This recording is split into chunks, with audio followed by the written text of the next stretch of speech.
Hey, what's going on, everybody? So I get asked a lot if I drink milk. So let's talk about it. And first, let's travel back in time. I'm going to start with a story on how I came to where I am now. And if anything, after this video, you'll realize that I just tell what I believe to be true based on the research, regardless of whose feelings I may hurt. And that includes my own family. So back in time, so my entire childhood up until grad school, I had digestive issues, and I had it my entire life, so I just thought it was normal, right? So I used to get this pain in my stomach, and I used to describe it like someone's taking an ice pick and just twisting it inside of my stomach, and it used to be really bad at times. During my ACT, I was so miserable. You know how you're like locked in that room, like if it's a fortress? I didn't even say anything, and the woman just seen me like writhing in pain, asked me if I need to use the bathroom. There was a wrestling tournament one time. It was so bad. I was this close to asking someone to take me to the hospital because I was just in so much pain. But I kept it all to myself because you're just raised to be tough and deal with things. So then through my growing up, I always snored, which was really embarrassing. Actually, I was a bad snorer. I had allergy medications, asthma medication, inhaler. Chronic gas and diarrhea. It was just the norm, right? It was just always there. I thought it was normal. Then I got to grad school, and someone's like, dude, you really need to stop drinking milk. And I'm like, what? That's insane, right? I was raised on a dairy farm. My in-laws are currently dairy farmers. So at the time, I'm like, dude, there's no way, you're crazy. You need milk for strong bones. It's good for you. There's no way milk, you know what I mean? There's no way I'm stopping. I'm like, whatever. They said, just look into it a little bit. So I did, and I looked and I looked and I looked, and the more I looked into it, like it was mind-blowing and very eye-opening, and so it's probably a blessing in disguise because now it made me question since then. Like I question everything, like every common belief. Like I need to see where this belief came from before I believe it, because that was the start of how something that I firmly believed really didn't have evidence to support it. So what do I mean by that? So back, what was it? So I don't know, 20 years ago now? Geez, not that long. 15 years ago now. Once I started reading, I cut dairy out of my diet completely, like 100%. And it's one of the best things I've ever done. Like my snoring went away, allergies went away, asthma, all digestive issues gone, bowel movements completely normal. I never have that moment. So there'll be times where I'm walking across campus and it's like, I need a bathroom now, like now. And I don't have that anymore, right? There was one time I had to go so bad, I didn't even realize I was in the women's bathroom. It was like, I was so close to going on my pants. So none of that, and all those issues are gone. And it's like, so I really started to look into it. I was like, where does, you need milk for strong bones, you need milk for calcium, and all this kind of stuff came from. So travel way back in time, to start with this National Dairy Council, just started handing out literature in schools. You need X servings of dairy per day for strong bones, yada, yada, yada. And none of their literature, come to find out, was based on any science or agreed upon science whatsoever. It was just milk marketing to get kids hooked on milk and get people drinking milk. It's really crazy. And then you move on, and you got the USDA and the 4 food groups and the dairy group, and I start looking into that. And you look in, it's like, well, when you think the USDA, do you visualize a bunch of healthy people sitting around a room, asking like, how do I get Americans really healthy? Or do you see guys trying to sell United States agriculture products? And then you start looking at the research and the science. It's like travel, you look at the world picture, and the countries that drink like hardly any milk, just not part of their culture, have healthier bones, lower osteoporosis, lower bone fractures, lower risk than Americans that drink tons of milk. And then you look at the different types of milk. What's the most common milk around the world? It's goat milk.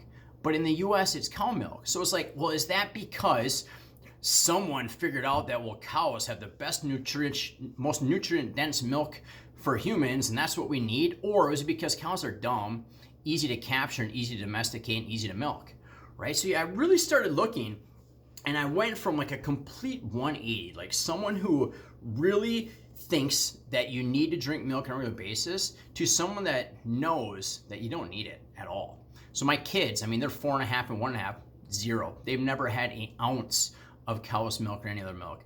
And it gets really frustrating because some doctors, I get this with people like, yeah, it's like your kid needs it. Your kid needs it or they're going to have weak bones. And that's absurd. It's absolutely not true. Another good example is if you look at Canada just came out with a whole new food plates, and they don't have milk on theirs. It's a glass of water. It's like, well, why is that? Does Canada not have the internet?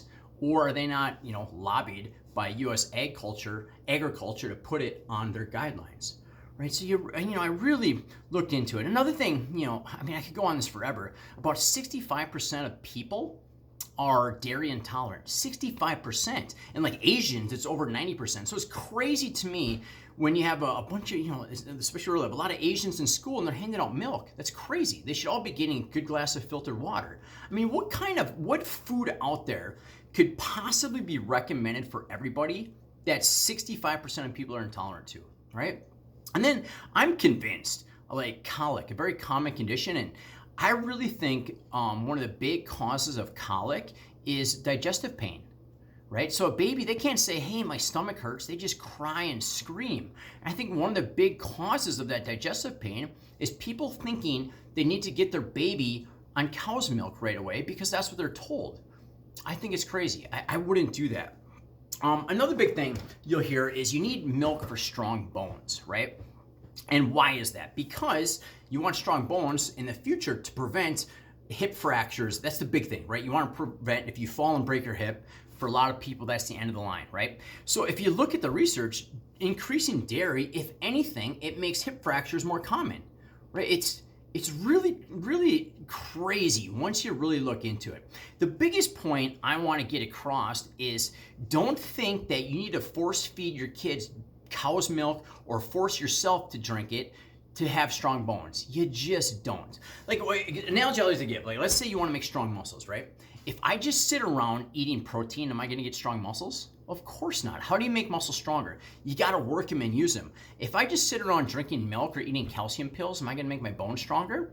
Well, of course not. How do you make bones stronger? You got to do resistance exercise. One of the big problems with extended space travel is loss of bone mass. Why? Because there's no cows in space?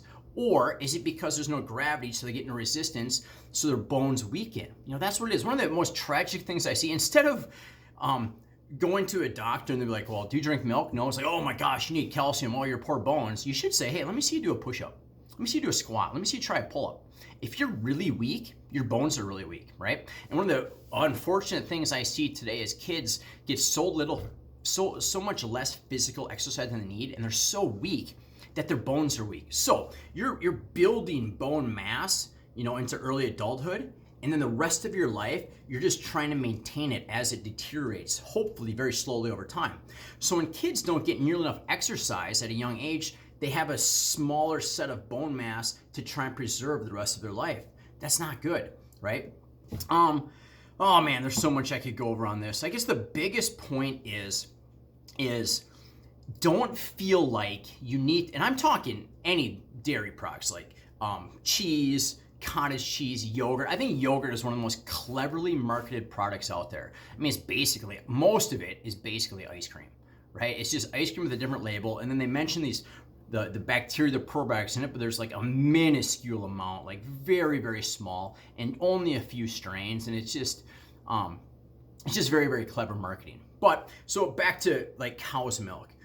If you have a cow, or better yet, a goat that is truly like free ranging in the grass, and you take the milk and drink it raw directly from that, and your body seems to do well with it and you enjoy it, hey, have at it, right? I'm not saying you don't ever do it. I mean, I don't, and my kids won't ever.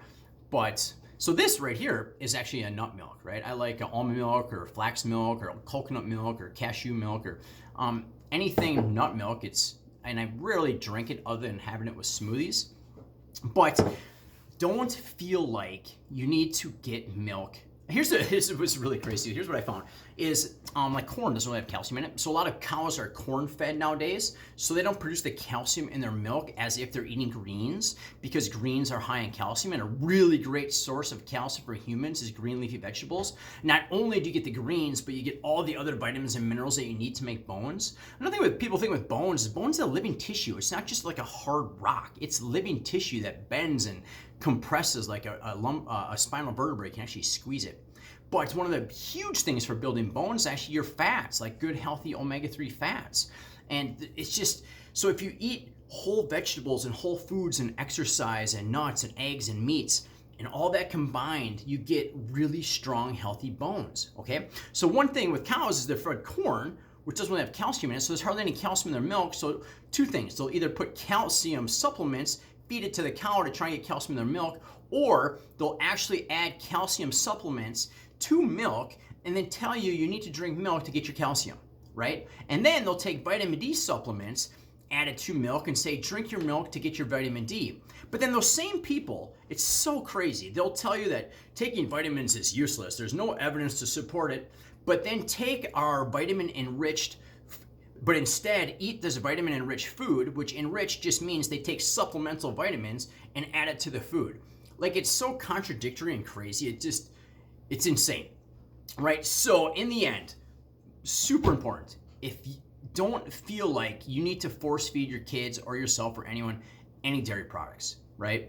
If anyone has digestive issues at all, sinus, a big thing with me, it was like my sinuses were always full of junk, just always this pressure in here. So that's what would make me snore. That's what would make it hard for me to breathe. Like wrestling or working out really hard, it's like I couldn't get air into my lungs because it was like there's just so much gunk. I just couldn't get it in there. Once I cut out dairy, it all went away. Acne or any skin conditions, I've seen a lot of people where their skin conditions just completely clear up by cutting out dairy products completely. If you like raw, whatever, man, have at it, right? I'm not telling you you can't or everybody shouldn't. It's just not something that you need for strong bones. It's completely untrue. Oh, here's what I like to go to. Just travel back in time. Humans have been on this planet for an extremely long time. So travel back just a few thousand years before the domestication of animals and drinking milk. Like, do you think any of our ancestors were just chasing around wildebeest to sucking their teeth for strong bones? You know what I mean? Like, we never drank milk for 99.9% of human existence. And then people like to come up with like, well, everyone died when they were 40. But that's it. That's another good example of how stats can be misinterpreted, right? So imagine giving birth. Stuff, right? Very dangerous. Now imagine going camping with a group of friends with no gear whatsoever, no food, giving birth in the woods, and then living there the rest of your life. That's very challenging. So a lot of infants died at a very young age, but a lot of hunter-gatherers lived 70, 80, 90 years old. So you take 0 and 80, average it out, that's where you get 40, right? So it's a very deceiving set. A lot of people, but the thing is, the 60, 70, 80 years old were strong and fit and very impressive physiques, and they weren't drinking milk, right? So in the end, moral of the story is your kids don't need it. You don't need it. There is not a single nutrient in a glass of milk that you can't get from the diet I teach and follow, like nothing. And you don't have to worry about the potential negatives that can come from milk. And I could go a lot deeper. There's a lot of cancers that are associated with milk consumption. Even type 1 diabetes is associated with milk consumption. There's a lot of potential negatives for really not much of an upside from what I found. And obviously my in-laws and family members that raise cows and sell milk don't like this opinion, but I just can't lie or whatever, go against what I found to be true. So hopefully that helps someone out there. And really important, by the way, so I've taught this before, or said this before, and then some people are like, oh, Dr. Sis hates farmers. And it's like, I don't hate farmers or hate anybody. It's just based on a lot of reading, a lot. I just don't think that people should be pressured into or made feel guilty about not drinking cow's milk.